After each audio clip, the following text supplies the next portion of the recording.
In this step-by-step tutorial, I will teach you how to link pages in Framer. The first thing you need to do is to identify the element you want to link. It could be a text, a button, or a frame that you would like to associate with a different page or an external URL. To do so, simply click on your preferred item to highlight it. Now it's time to open the link settings. To get this done, scout for the link section present on the right-hand side of your Properties panel. If you're having a hard time finding it, don't worry, as you can either click on the plus icon if it is visible, or you can instantly open it by pressing L on your keyboard. See, it's that easy. With the link settings now open, the next step is to choose your destination. A drop-down menu is provided for you to choose the page you wish to connect your selected element with.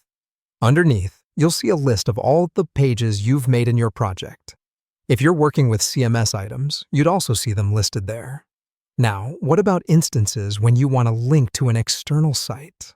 In that case, all you need to do is type in a specific URL in the provided space so you can seamlessly connect your page to an external site.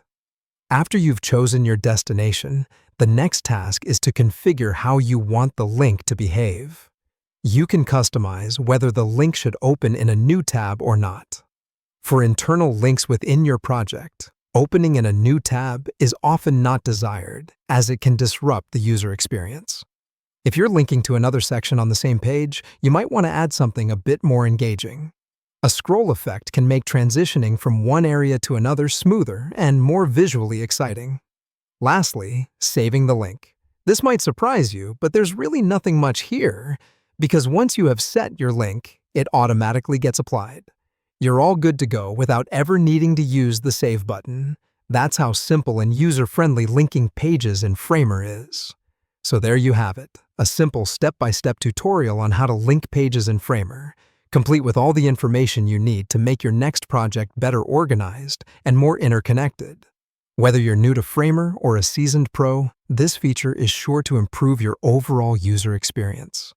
Thank you for following along, and happy linking.